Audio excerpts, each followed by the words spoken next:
Hey everybody, happy Homebrew Wednesday. It's Brad here. Hokiehomebrew channel, Wild Boys Brewery. Um, Sitting here enjoying a Terrapin, or getting ready to enjoy a Terrapin Hopzilla. This is their double or imperial, whatever you want to call it, IPA. It's pretty good. I think it's a seasonal release. Destroying pallets from Athens to Tokyo.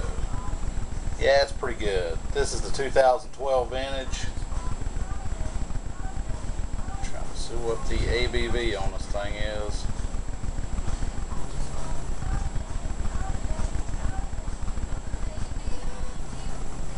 It's like 10.3% on this bottle. Let's pop the top on this bad boy. Using the Duvel glass. I'm going to go right down the middle with this thing because it is an imperial and I want a little bit of head on it. Super aggressive pour. Oh yeah, here we go. Got about 2.5 fingers of head. About 2 fingers. Very nice color. This one is, I don't think it's filtered. It's kind of hazy looking. It's a kind of a golden color. It's not quite copper like a lot of IPAs are.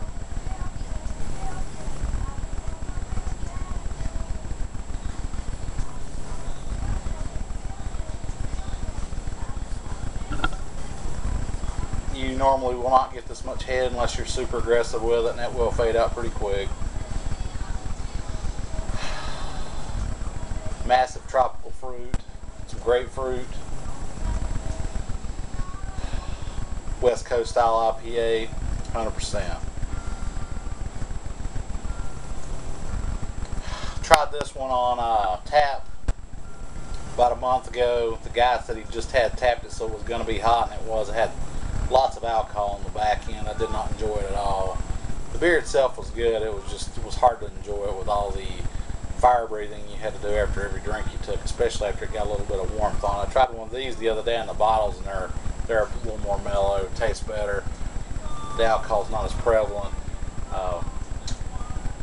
Let's get a taste on it. Cheers.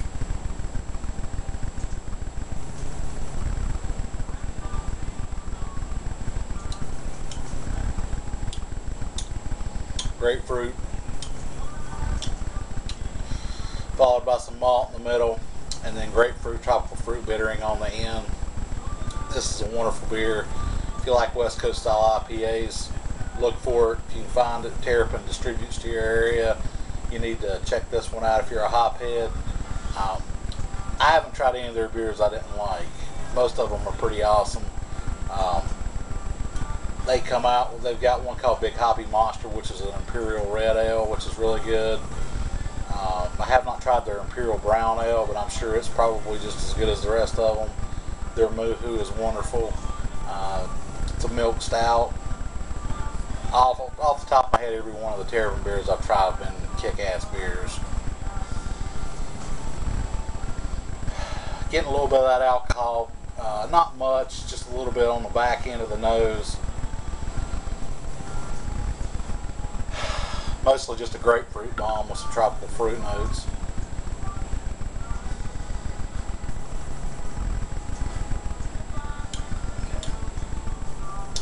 To me, the mouth feels kind of medium. It's not watery, it's not super thick like a stout or a porter. Overall drinkability of this beer, you could drink these all night long if you're a hophead. You just might want to pace yourself with the 10 plus ABV on it. It's pretty well masked. You don't get a whole lot of alcohol on the back end of this until after it warms up a little bit. If you drink it cold, you're not going to get hardly any alcohol on it at all, at least in the bottle. If you drink it on tap, it might be a different story. That's what I experienced.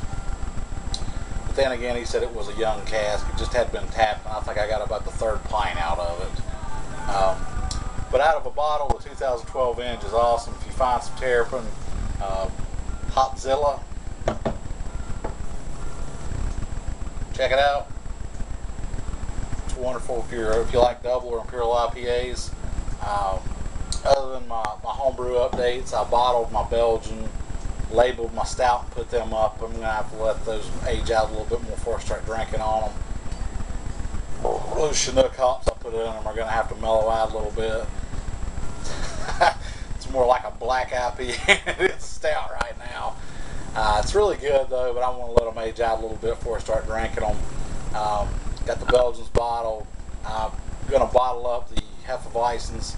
Need to get on the stick and do that. Got some bottles I need to prep for that.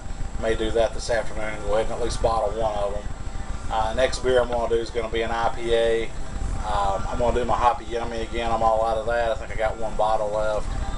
As fast as I ever went through 3 cases of beer, 2.5 cases of beer, whatever it was. I wanted to drink them up while they were fresh. I only shared them with a couple of people and they liked them. I'm going to boost the ABV on these just a little bit more. I think I'm going to shoot for around 6% on it this time around.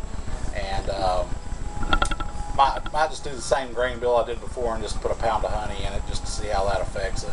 I really like honey in beer, so I'm going to check that out. Enjoying all the ESB tasting videos. That's pretty crazy how much difference yeast is making on these things. Everything, the grain bill is the same, and the yeast is the only difference. And every one of them I've tried has been different from the one before. Even mine has changed. When I first bottled it, it was a lot of people saying they're getting Belgian style off of it. That's totally what I got off of it before. Real estery. I let mine sit. I haven't been drinking many of them. I actually had one of my boxes got damaged when I shipped it out to SJ, and it's gone. I never seen it again. Lost my $10 to ship it and everything. So I was out another 10 beers on top of what I had already shipped out. So I actually shipped out 30 beers, and I gave some of those ESBs to my dad because he liked them, so I was just going to hook him up with them. So now I've got like 12 bombers of them left or something like that, and that's all I got of them. So I hadn't really been drinking on them. I drank one of them the other day, and it's totally changed from what it was before. I've seen Dan at Arrogant Bastard Ale and RK High. They both got like a lot of esters off of it. Dan reviewed it almost as soon as he got it, and then I think RK High, he drove with it in the car, and I think he stirred the sediment back up because the one I tried the other day, a lot of the esters was gone out of it, and it was a lot cleaner and crisper and more like an IPA. I think that's what Hokie said they got off of it when they reviewed it. Personally, I liked it better with more esters in it. So the ones that I've got left to drink, I'm probably going to agitate the sediment just a little bit and get those esters back in it. That's just my personal taste. But it's cool watching all the reviews and getting the feedback from it. That's pretty much it. I hope everybody's having a good Homebrew Wednesday. Have a good one. Cheers.